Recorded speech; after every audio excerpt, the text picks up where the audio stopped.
اعوذ باللہ من الشیطان الرجیم، بسم اللہ الرحمن الرحیم۔ السلام علیکم۔ علمدار نیٹ ورک کو زیادہ سے زیادہ سبسکرائب اور شیئر ضرور کریں تاکہ ہماری آنے والی ویڈیو آپ تک بر وقت پہنچ سکے۔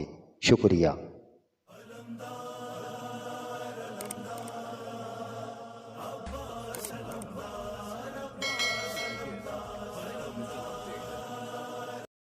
ورا كنوب العارفين بنور معرفته وأثبت فهاد أنبيائه وأوليائه بقصص الأنبياء والمرسلين وأكمل إيمان المسلمين والمؤمنين بولاية علي أمير المؤمنين عليه السلام صلوات على محمد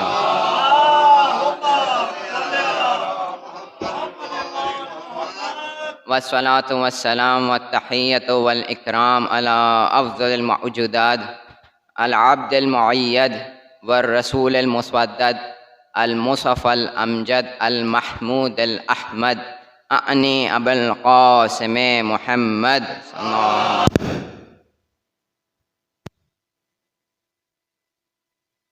وعلى روحه ونفسه وسحره ووصيه سید الاتقیاء والأصفیاء مولا الموالي امام المتقین علی ابن ابی طالب صلوات علی محمد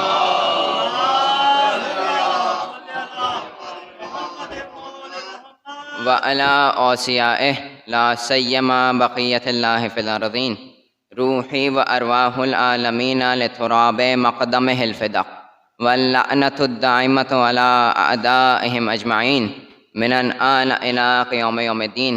أما بعد فقد قال رسول الله صلى الله عليه وآله وسلم كافل اليتيم كهاتين معي في الجنة صدق الله العلي العظيم صلوات على محمد وآل محمد. شروع اللہ کا نام لے کر جو بڑا مہربان نہایت رحم کرنے والا ہے۔ تمام تعریفیں اس اللہ کے لیے ہیں جس کا کوئی ہمسر نہیں اور جس کی نعمتیں بے بہا ہیں، جس نے کبھی کسی کو دینے کے بعد احسان ہی نہیں جتلایا اور دیا بھی اتنا ہے کہ کوئی شمار نہیں کر سکتا۔ عزیزان گرامی، جو حدیث میں نے آپ کے سامنے پیش کی ہے اس میں جناب ختمی مرتبت فرماتے ہیں کہ کہتے ہیں کہ کافل الیتیم کہاتین معی فی الجنہ، جو بھی کسی یتیم کی کفالت کرے گا وہ میرے ساتھ جنت میں ایسے جائے گا جیسے یہ دو انگلیاں ساتھ ہیں۔ جو بھی کسی یتیم کو پالے گا وہ میرے ساتھ ایسے جنت میں جائے گا جیسے دو انگلیاں ساتھ ہیں۔ کسی عام یتیم کو پالنے والا پیغمبر کے ساتھ جنت میں ایسے جائے گا جیسے دو انگلیاں ساتھ ہیں۔ اور جس نے کائنات کے سب سے عظیم یتیم خود جناب رسول خدا کو پالا ہو، وہ حضرت ابو طالب کس طرح سے رسول خدا کے ساتھ جنت میں جائیں گے؟ وہ رسول خدا کے ساتھ کس طرح سے جنت میں جائیں گے؟ اور لوگ کہتے ہیں کہ نہیں، حضرت ابو طالب ایمان پہ نعوذ باللہ نہیں تھے۔ کہتے ہیں کہ نہیں، انہوں نے کلمہ نہیں پڑھا لیکن انہوں نے نکاح پڑھا تھا۔ ماننے کو آتے ہیں تو یہ مان لیتے ہیں کہ کلمہ پڑھا تھا لیکن کلمہ نہیں پڑھا تھا لیکن نکاح پڑھا تھا۔ آپ خود بتا دیجئے، کلمہ پڑھنا زیادہ آسان ہے یا نکاح پڑھنا زیادہ آسان ہے؟ کلمہ پڑھنا زیادہ آسان ہوتا ہے یا نکاح پڑھنا زیادہ آسان ہوتا ہے؟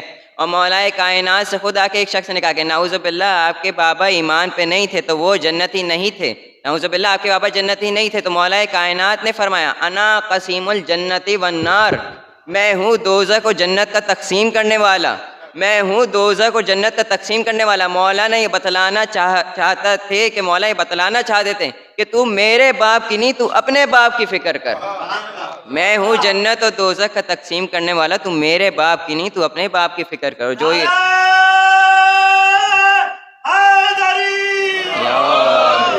جو لوگ یہ کہتے ہیں کہ وہ حضرت ابو طالب نعوذ باللہ ایمان پہ نہیں تھے، ان کے لیے شاعر بھی کہتے ہیں کہ مسئلہ ہے یہ پیچیدہ نہ عقلوں سے بعید، مسئلہ ہے یہ پیچیدہ نہ عقلوں سے بعید، لا ریب یہ فطرت کا تقاضا ہے شدید، کافر ہی وہ سمجھیں گے ابو طالب کو جن کی نظروں میں مسلمان ہو یزید، جن کی نظروں میں مسلمان ہو یزید، یقیناً وہی کافر سمجھیں گے حضرت ابو طالب کو۔ اور وہ زبان جس سے یزید کو مسلمان کہا جائے، اس زبان سے ہمیں حضرت ابو طالب کا ایمان کا اعتراف چاہیے ہی نہیں۔ ہم نہیں چاہتے کہ وہ زبان حضرت ابو طالب کے لیے بولے، حضرت ابو طالب کی خوشنودی کے لیے صلوات علی محمد وآل محمد۔ یہاں تک کہ صحیح بخاری میں ہے کہ اللہ نے ایک شخص کو جہنم سے جنت میں ڈال دیا، ایک شخص کو اللہ نے جہنم سے جنت میں ڈال دیا. تمام فرشتوں نے پوچھا اس نے ایسا کیا کرا تھا جو تو نے اس کو جہنم سے جنت میں ڈال دیا؟ آگے سے جواب آیا اس نے کچھ نہیں کرا تھا، اس نے کچھ نہیں کرا تھا. آج اس کے بیٹے نے پڑھا ہے بسم اللہ الرحمن الرحیم، شروع اللہ کا نام لے کر جو بڑا مہربان نہایت رحم کرنے والا ہے. میری رحمت کو شرم آتی ہے کہ کسی کا بیٹا بسم اللہ پڑھے اور میں اسے جہنم میں ڈال دوں.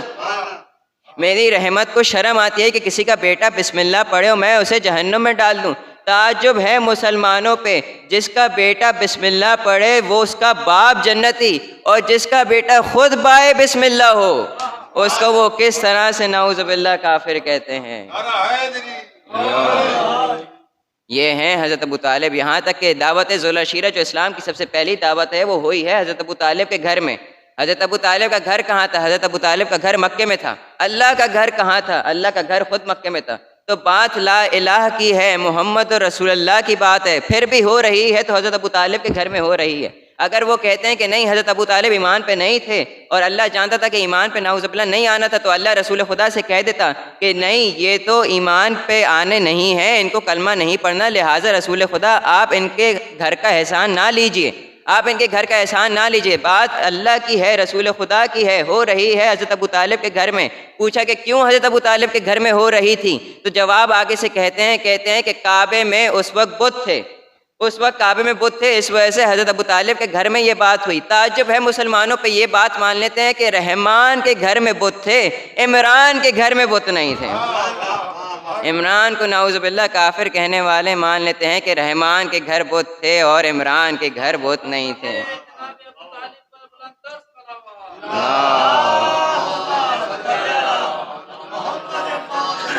یہ ہیں حضرت ابو طالب علیہ السلام. یہاں تک کہ جب جناب سیدہ اپنا خطبہ دے رہی تھی، فدق کے چوروں کے سامنے اپنا خطبہ دے رہی تھیں، تو جناب سیدہ نے مخاطب کر کے کہا کہ اے وہ جو ممبر پہ بیٹھے ہو، تم بھول گئے وہ وقت کہ کس طرح جب عرب کے سارے بھیڑیے تمہیں گھیر لیا کرتے تھے اور تم پہ غرایا کرتے تھے، تو اس وقت میرے بابا رسول خدا نے ابن و ام کو آواز دی.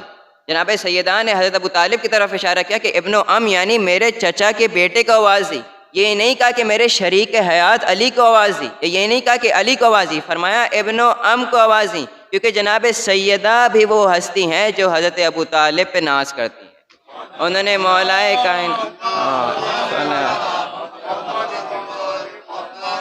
مولائے کائنات کا تعارف کرایا تو حضرت ابو طالب کے ذریعے سے کرایا. فرمایا کہ انہوں نے میرے ابن و ام کو آواز دی. تم بھول گئے وہ وقت کہ علی کس طرح سے میدان میں اترا کرتے تھے اور عرب کے شجاعان عرب کو منہ میں ہاتھ ڈال کے بٹھا دیا کرتے تھے، تم صرف تماشا دیکھا کرتے تھے، تمہیں لڑنا نہیں آتا تھا. جنگ میرے شریک حیات کی صفت تھی، بہادری میرے شریک حیات کی صفت تھی. جس شخص پہ جناب سیدہ ناز کریں وہ ہیں حضرت ابو طالب علیہ السلام.